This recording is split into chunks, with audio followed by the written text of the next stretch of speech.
Hello everybody, hope you've all been enjoying the music. A little bit more lively than the usual stuff.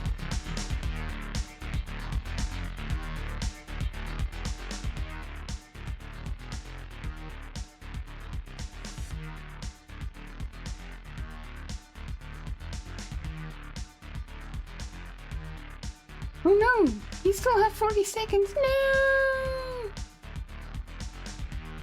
Seribot, why you lie? We'll wait for Slayer. Oh my goodness! There we go! Thank you, Data, for that gifted sub! Let's go! An old PC! Nice. How are you all doing today?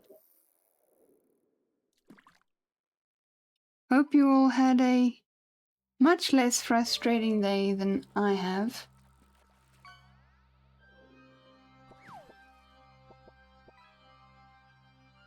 Let's go! Loads of oysters.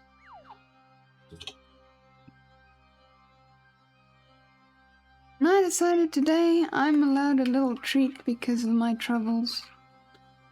For all my troubles this week. So I have myself a nice cup of cappuccino here.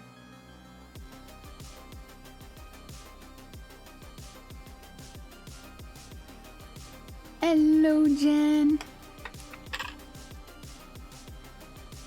Hello, Data. Thank you again for that gifted sub. And hello, Slayer. Hello, hello. How are you all doing this fine day? It seems you guys have all been quite successful in your fishing endeavors. Very nice, very nice. It could always be worse. Yeah, you could be speaking to a bot on support instead of a person. Like me. Mostly good. I have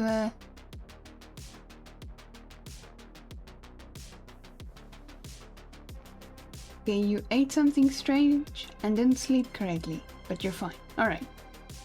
At least you're fine, because when somebody say they ate something strange, I immediately think stomachache. But I'm glad you're doing fine. No more ads for you for a month, Slayer!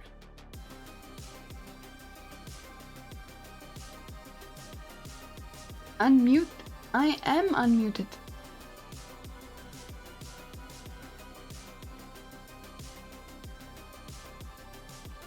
Do you guys not hear me?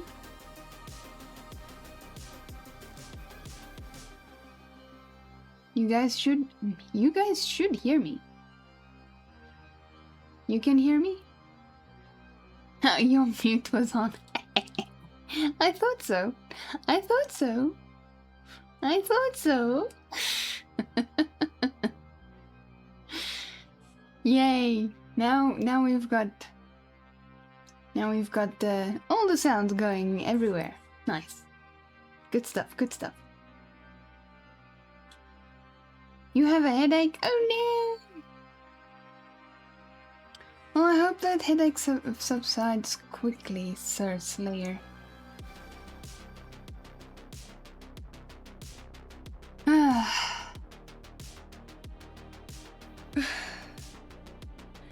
I must say, I'm glad I went to lie down for half an hour.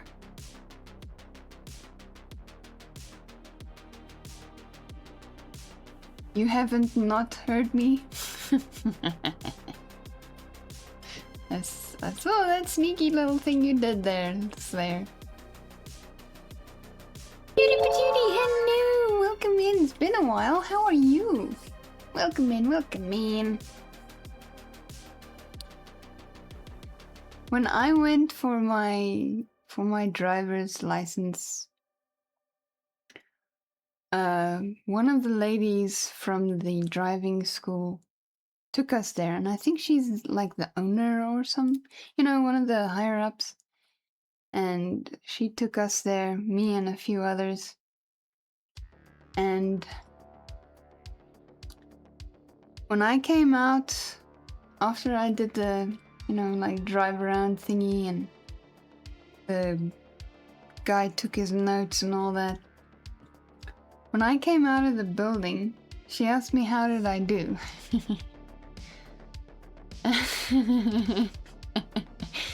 And I told her I did not make it. She almost had a heart attack.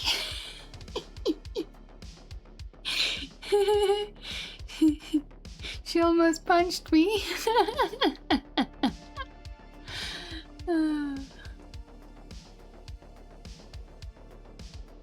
Best Need for my brain is reading things in between. Best emote. Need for Speed Heat. Nice. I did not make it. Yeah. Yeah, she...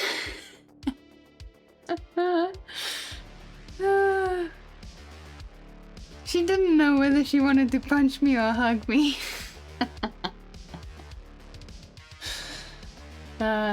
Was hilarious. I couldn't resist, so I had to do it. I'm such a troll. Christopher, hello! Welcome in. How is you?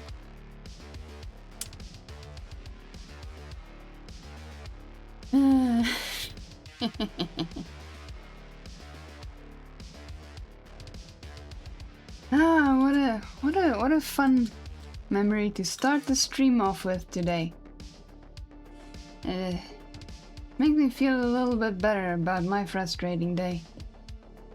And hopefully I will have a little bit more patience with today's reading of Moby Dick.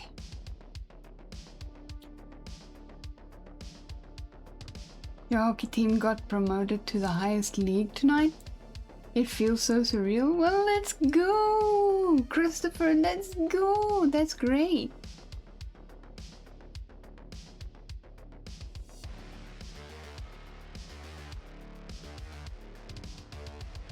Jenny! Jen's new name is Jenny. There we go.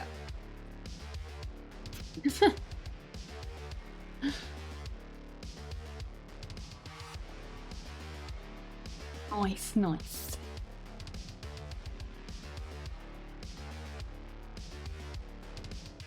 Oh yeah, God is good. That's amazing that they got promoted. God is always good. Awesome.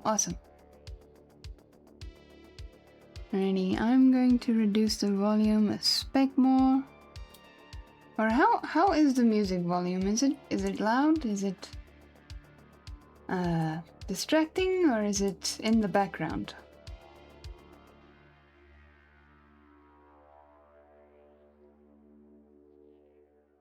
Now I've got a distraction of my own. One of my nails are tearing again. Alright, we're in between songs now.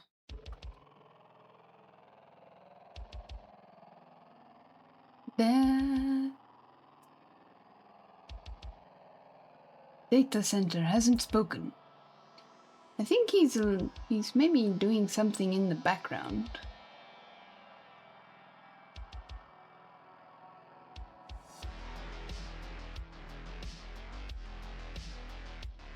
He did say something.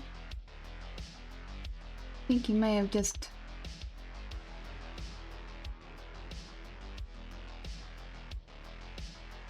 You... Okay, I see now. Data gave you a shouty. I didn't... I missed your Need for Speed stream. Do I even follow you? Heck, I'm not even sure if I knew you were a streamer.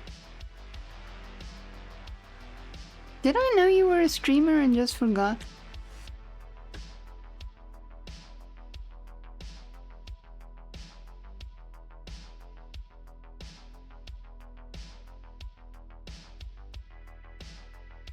Well, anyway, I fixed that now.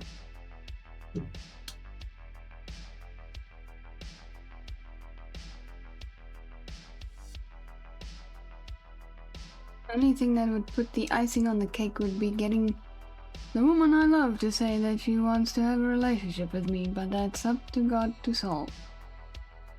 Well, up to her too. You meant to finish that with a dot. Yes.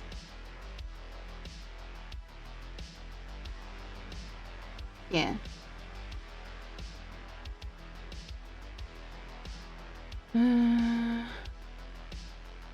Yes.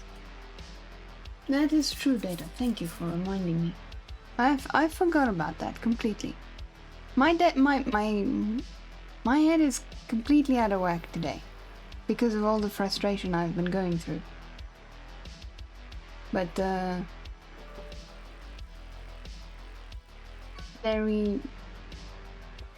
But now I've fixed the followage problem. I have given you a follow, cutie patootie. Because I like racing games. I like to watch them and I like to play them. Which is one of the reasons why I am saving up moolahs. So any subs and bits and things that's spent here will go directly to getting myself that that driving wheel, that gaming wheel. You need a helmet? I don't recall seeing a helmet in this game. In this fishing game. A marlin, let's go! Now if it's speed you need, that's the fish for you.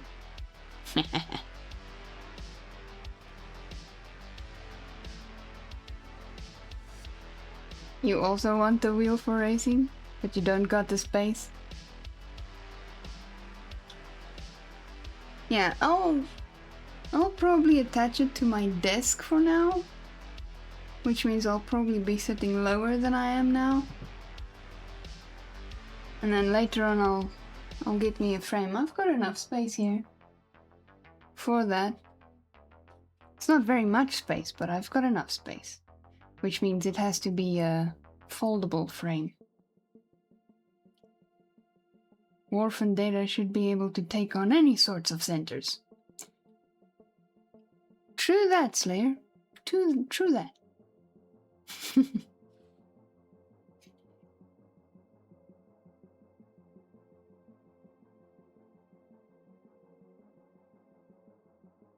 I wonder if I should one day just do a straight up just chatting stream.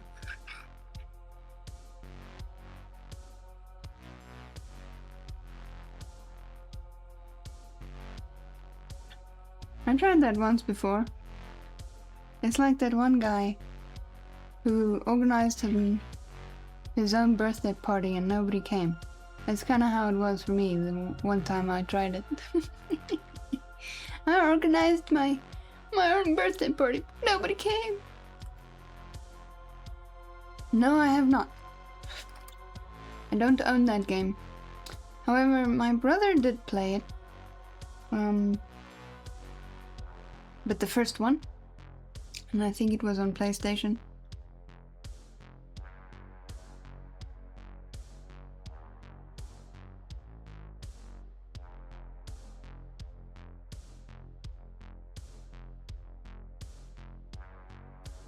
I've seen him play it, and I've seen others play it, but I haven't played Forza.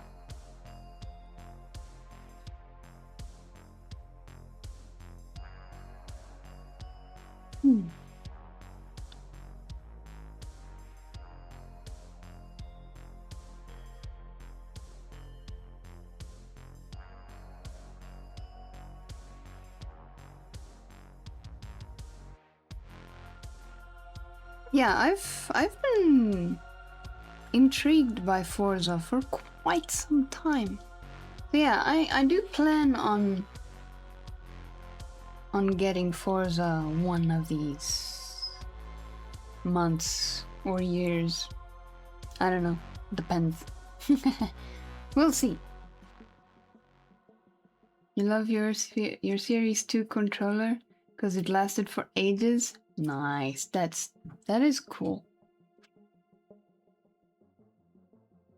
Series 2. Is that Xbox? Is that an Xbox controller?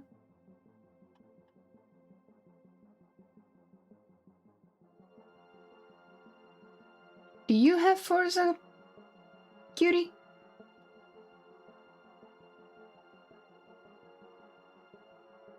Because I have Need for Speed, Most Wanted, and I think I have Heat. Yes, I have Heat. Need for Speed Heat.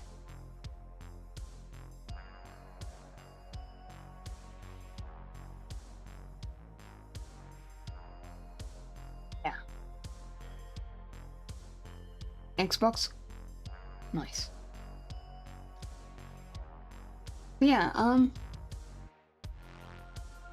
Need for Speed Heat if you want. You can always race one of these days. See how we do up against each other. I am a little bit rusty. And the rust is crusty.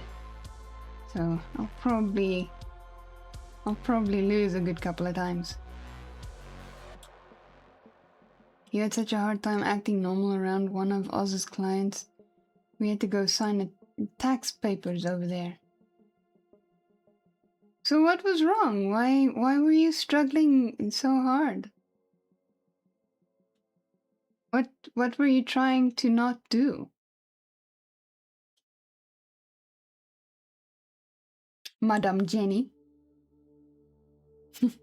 She had those long fake nails and was flicking them together the whole time. Ah, yes, your sound sensitivity acting up. But it is annoying when people wear such long fake nails and they don't have the common courtesy to not flick them in company. I would have politely asked her to please not do that instead of suffering. It's okay to ask if somebody can stop doing something. Just remember to try and do it in a kind and nice way.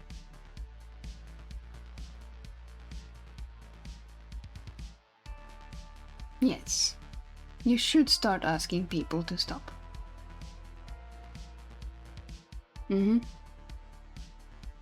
you feel that irritation building up, close your eyes, take a deep breath, calm yourself and say, please don't do that anymore. It's on par with scratching a blackboard, indeed. For some people it is that intense, yes.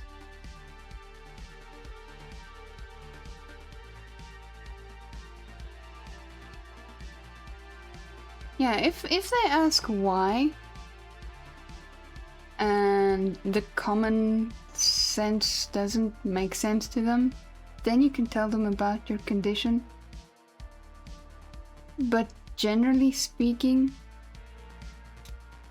if you ask somebody to please stop doing something, you can add that it's a little annoying, right? And if they ask you why it's annoying, sure, then you can share about your condition, but not before then.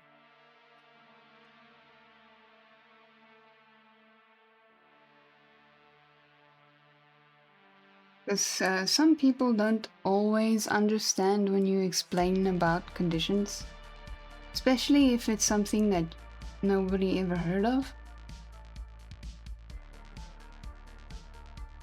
Just telling them that you're sound sensitive is good enough.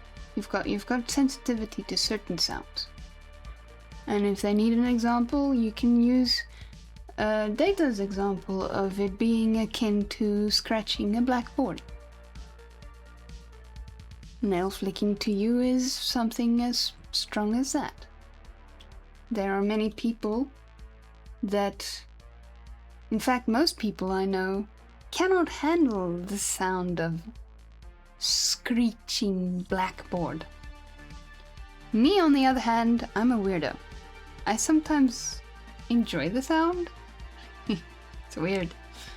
But then there are other sounds that I... No. No.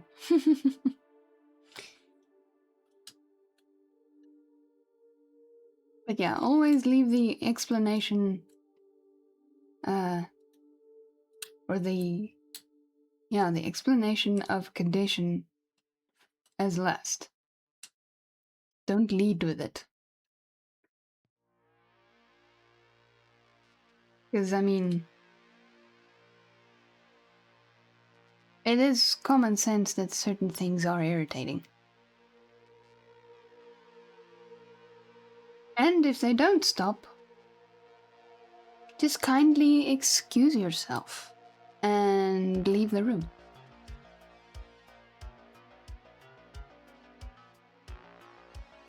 I had to do that once.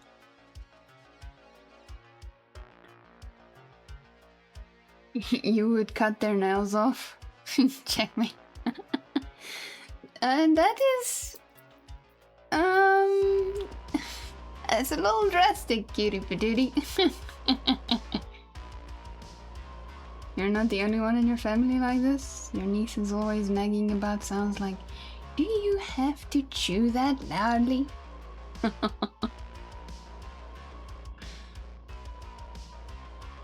Yeah, I know people that are autistic have very, very, very strong sound sensitivities. Remember that clip I sent you, saying you should recreate it in Porsche? It does have multiplayer capabilities that I just remembered. Oh.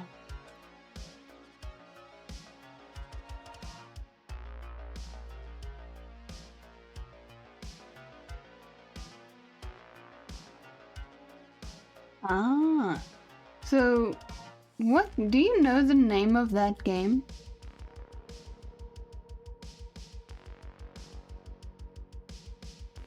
Player? Because it looked interesting.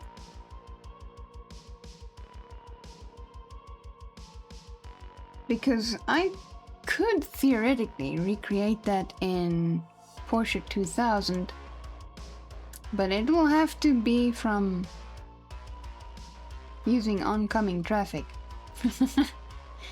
Because, yeah, don't have multiplayer on that one. I can set up a LAN connection, but you know, you have to be in the same room. Demolition Derby? Of course it's a Demolition Derby game.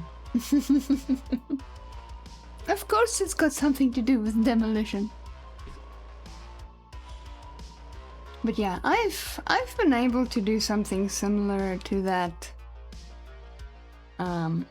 many years ago, when I was actually good at Porsche 2000.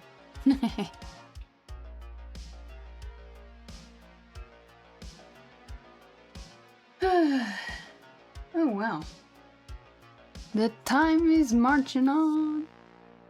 And I still haven't done the quick prayer for today. So let us do that real quick. And we can continue and maybe even start reading the book that tells us of Moby Dick, the whale.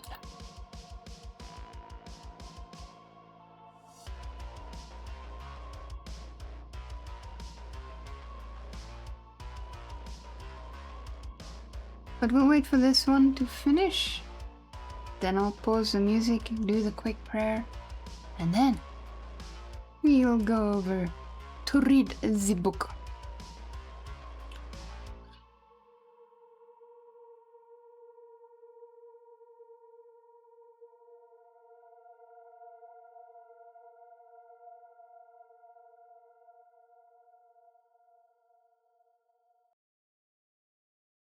Alrighty.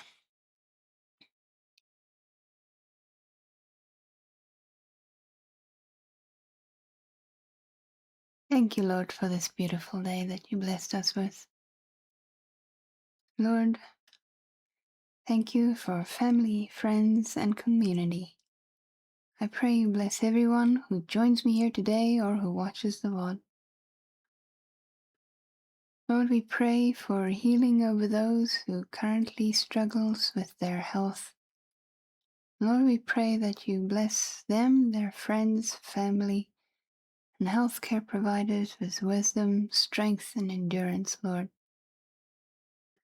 We pray for all the countries that's currently struggling with violence and turmoil in their streets. We pray that you keep individuals and their families and friends safe, Lord, and guide them to safety should they find themselves in danger. Lord, we pray for peace over all these countries, and we also pray for peace over Israel. May your shining light of peace shine not only on us, but all over the world. In Jesus' mighty name we pray. Amen. There we go. And music back on. Nice, nice.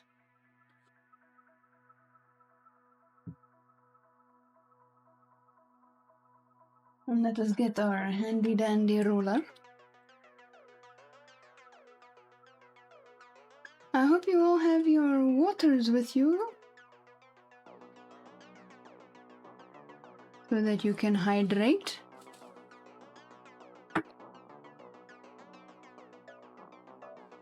Here we go.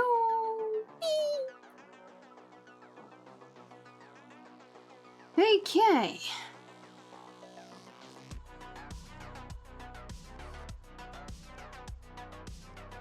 The music isn't too loud, is it? Because, yeah, it's different on every scene.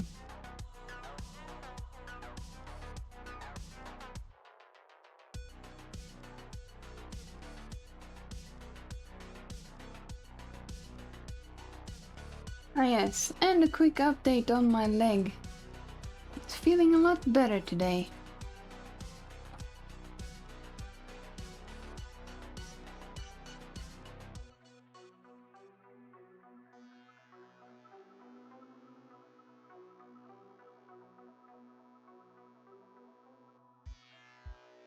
I think I'm gonna finish my coffee before my cappuccino before I start reading.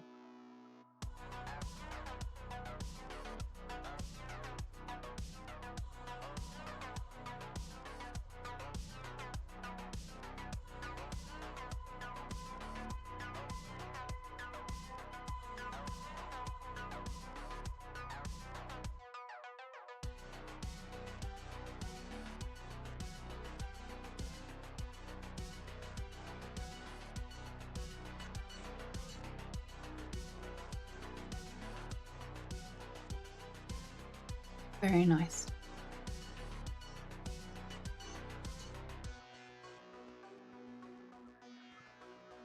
I went to pick up some pet food today and they have 2 degus in a tiny little cupboard. Poor things. The girl said they let them out every day at least. What is a degus? I have never heard of that.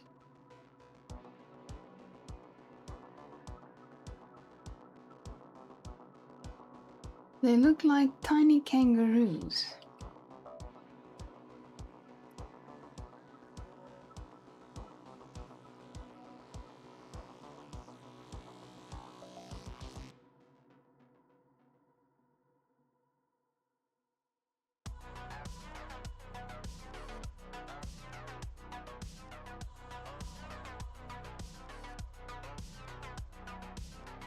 They don't look like tiny kangaroos to me. They look like tiny,